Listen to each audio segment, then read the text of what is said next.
perhatian. Setiap penceritaan berdasarkan kisah benar dan dari sumber internet yang sahih hanya bertujuan untuk perkongsian dan hiburan. Hai guys, Assalamualaikum semua. Welcome to channel Faiz Cerita.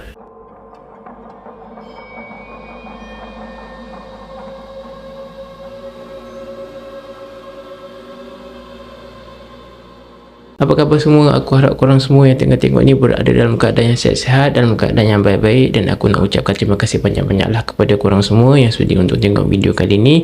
Dan buat yang baru mengenali Faiz Cerita guys, salam perkenalan aku ucapkan buat korang semua, dan aku harap korang tak lupa untuk support Faiz Cerita hanya dengan klik subscribe, like dan share. Dan korang juga jangan lupa untuk follow Faiz Cerita di platform media sosial sebagaimana yang telah tertera di description. Sebelum aku nak memulakan penceritaan dalam video kali ini, aku nak memohon maaf terlebih dahulu sekiranya mungkin kalau ada kata-kata yang kurang jelas ke, mungkin ada yang tersalah cakap ke, aku nak minta maaf terlebih dahulu lah. Kalau ada apa-apa kekurangan, kelemahan pun aku minta maaf banyak-banyak kepada korang, tetapi aku akan cubalah untuk perbaiki, memberi yang terbaik buat korang semua yang tengah tengok ni. Tanpa membuang masa, aku nak sharekan dengan korang satu kisah dalam video kali ni yang dikongsi guys daripada seseorang yang dikenali dengan nama Mira. Dia beritahulah dia pernah ada pengalaman ternampak, dan pada masa yang sama dia terkena dengan gangguan-gangguan yang sangat-sangat misteri guys. Di mana waktu tu kata Mira, dia dalam perjalanan dengan suami dia nak balik ke kampung. Kejadian tu berlaku apabila dia dengan suami dia berhenti dekat satu stesen minyak, yang ketika itu mereka nak isi minyak kereta dan nak berehat sekejap.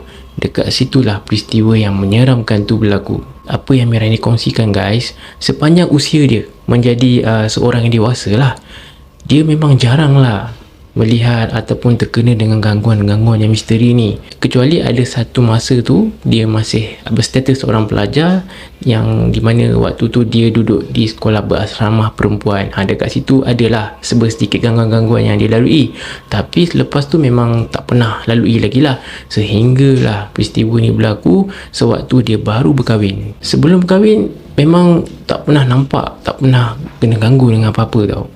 Lepas dia berkahwin, terus dia kata dia boleh nampak benda yang pelik-pelik, benda yang memang boleh dikatakan menakutkan jugalah guys. Terjadi ke atas diri dia waktu dia mengandung dan juga bersalin. Pernah jugalah Mira ni dia kongsikan apa yang dia nampak selepas dia berkahwin tu dengan mak mertua dia.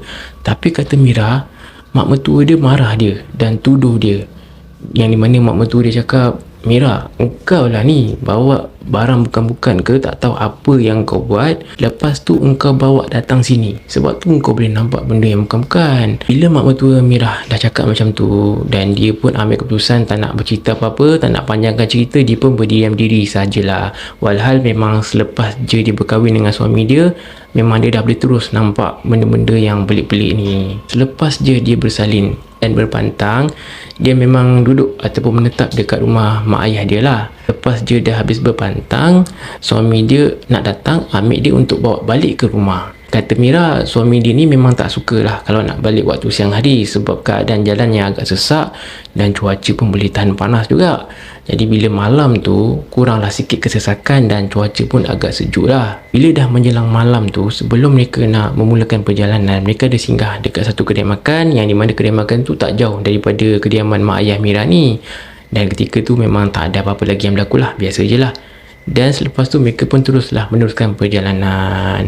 Sepanjang perjalanan tu Mira ingatkan keadaan tak ada apa-apa, tenang aja, reda je. Tapi entah macam mana bila ada sampai dekat satu kawasan tu guys, yalah kebetulan lah kata Mira ni, waktu dalam kereta tu aircon agak sejuk, jadi dia pun tutup aircon dan buka tingkap.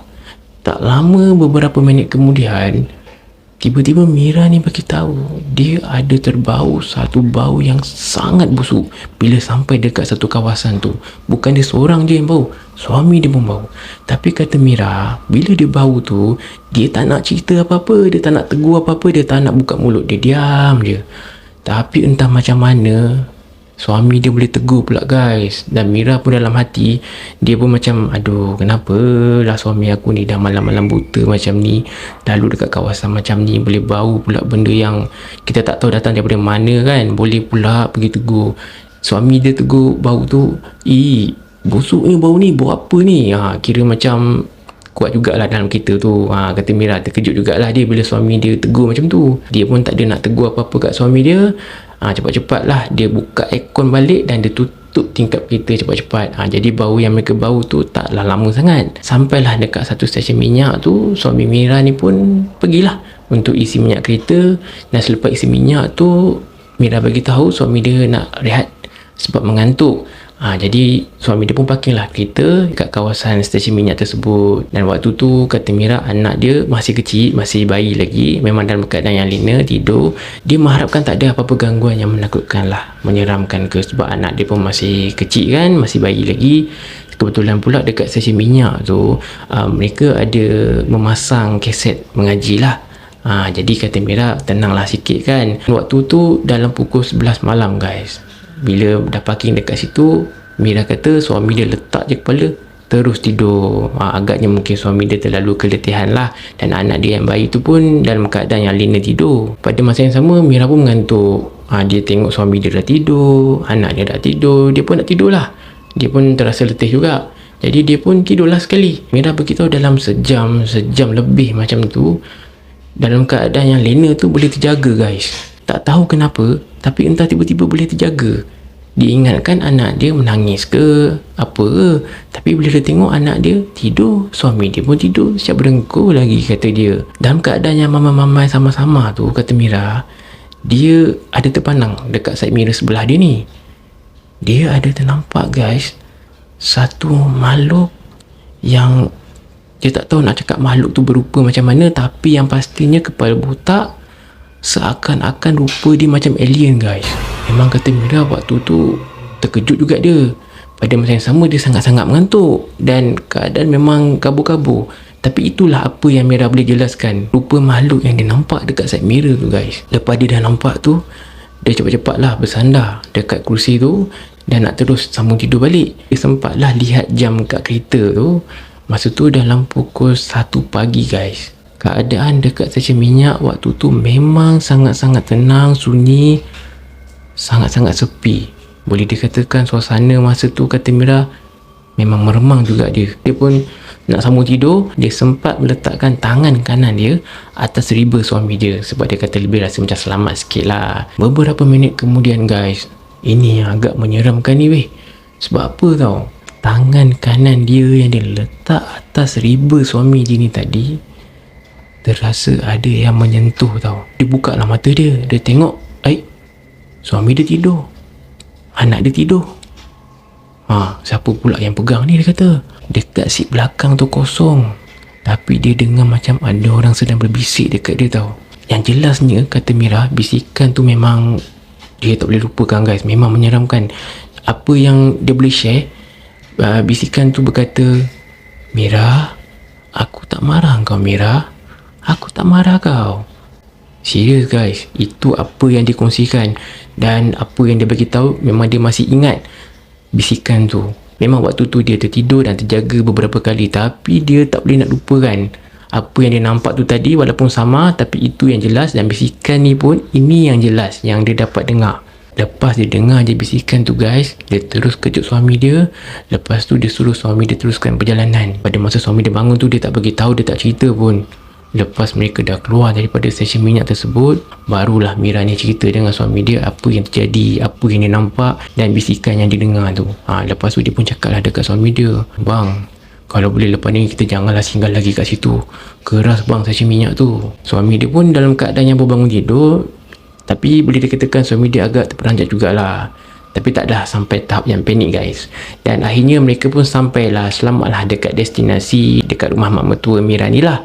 Dan bila mereka dah sampai dekat situ, mereka pun membersihkan diri dan menunaikan solat. Kata Mira, mujurlah mereka tak kena gangguan apa-apa lepas apa yang Mira nampak, apa yang Mira dengar tu, dan anak mereka pun tidaklah kena dengan gangguan-gangguan yang pelik-pelik.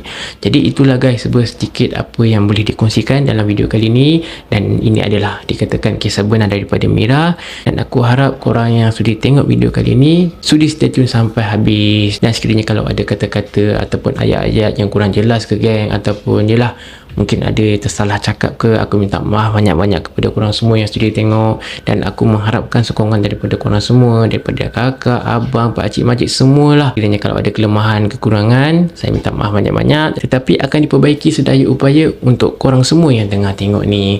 Jadi guys, kiranya kalau korang ada apa-apa pengalaman ataupun kisah-kisah misteri kan, mistik yang korang pernah lalui, yang korang sudi nak kongsikan, korang boleh emailkan je di Faiz Cerita. Jadi bolehlah aku kongsikan kisah korang tu di dalam video di masa akan datang. Dan tak lupa juga geng, kalau korang ada apa-apa teguran yang korang sudi nak share kan, korang boleh komen je dekat ruangan komen di bawah. Buat yang baru mula di Faiz Cerita, jangan lupa support Faiz Cerita hanya dengan klik subscribe, like dan share, dan juga follow Faiz Cerita di platform media sosial seperti yang tertera di description di bawah. Itu sahaja untuk dalam video kali ni.